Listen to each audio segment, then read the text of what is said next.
Paris, dans les quartiers chics. Ce matin, Tania a rendez-vous dans une agence de mannequins très réputée. Une agence en général fréquentée par de jeunes modèles. Mais Tania, qui nous a demandé de taire son âge, y trouve aussi sa place. Martine est arrivée. Oui, elle vous attend dans son bureau. Très bien. Aujourd'hui, Martine, la directrice de l'agence, a une proposition très alléchante à lui faire. Ça va? Très bien. Alors, moi j'ai eu une idée. Oui, Vous connaissez le parfum? oui, bien sûr. J'avais même porté d'ailleurs à une Voilà, moi certaine aussi. époque. Mon Moi père aussi. me l'avait offert. Ce que je voulais, c'était leur proposer que vous deveniez l'égérie du parfum. Ah ben c'est une excellente Voilà. idée, Martine. Voilà. Vous êtes parfaite comme d'habitude. Et ensuite, même, je veux dire, d'avoir éventuellement cette espèce de faire des événements autour du parfum. Voilà. Écoutez, J'adhère complètement. En principe, lorsque une belle marque a envie d'une femme qui a de l'allure, qui a de la classe, on fait appel à moi. J'ai été déjà mannequin dans les années 70. À l'époque, ça n'avait pas d'importance pour moi. Par contre, je suis revenue au mannequinat il y a 10 ans, en voyant le phénomène des seniors à la télévision. Moi, je trouve que le terme senior, c'est un petit peu la casse pour les voitures, si vous voulez. Moi, je me positionne en fait comme mannequin anti-senior. J'ai beaucoup d'énergie et finalement, je peux réaliser mes rêves, mes challenges. Quand je me lève le matin, j'ai 35 ans. Donc, si vous voulez, la date de naissance, pour moi, c'est juste un numéro.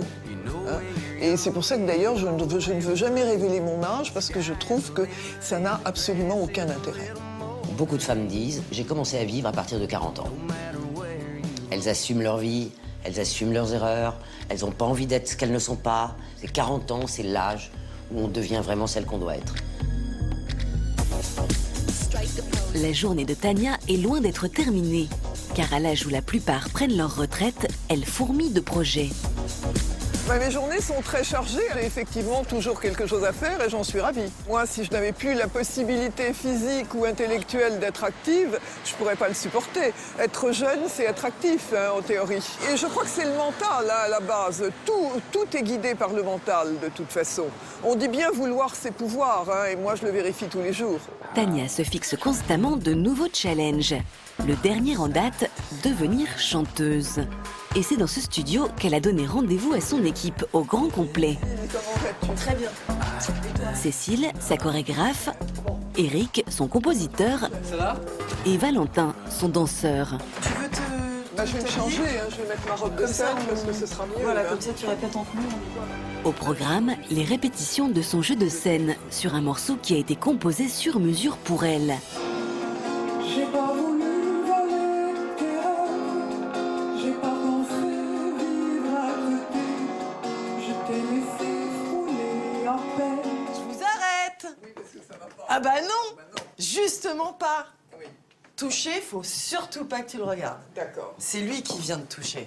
Ce geste, tu peux vraiment maintenant, si ça t'ennuie pas, j'aimerais bien même... Voilà, exactement. J'ai eu envie de faire ça pour immortaliser une histoire d'amour que j'ai eue avec un homme plus jeune que moi. Je m'en suis séparée et tout naturellement, j'ai décidé d'en faire une chanson et un clip. Ce jeune danseur, en fait, symbolise cet homme plus jeune que moi que j'ai aimé. Depuis 2 ans, Tania consacre toute son énergie à ce projet. Et son expérience dans le mannequinat est un vrai plus pour relever ce nouveau défi. Je n'aurais pas pu me permettre d'essayer de chanter si je n'avais pas créé avant l'image du mannequin. J'espère vraiment que c'est une aventure qui va pouvoir continuer. J'irais dire qu'à la limite, je voudrais maintenant devenir chanteuse plus que toute autre chose. Eric, qui l'a lancé dans cette aventure, est très admiratif de l'enthousiasme de sa protégée. C'est la seule personne que je connais qui commence à chanter à un certain âge, on va dire. Elle va pas aimer que je dise ça, mais elle a beaucoup d'énergie. Elle sait exactement ce qu'elle veut, mais elle est à l'écoute.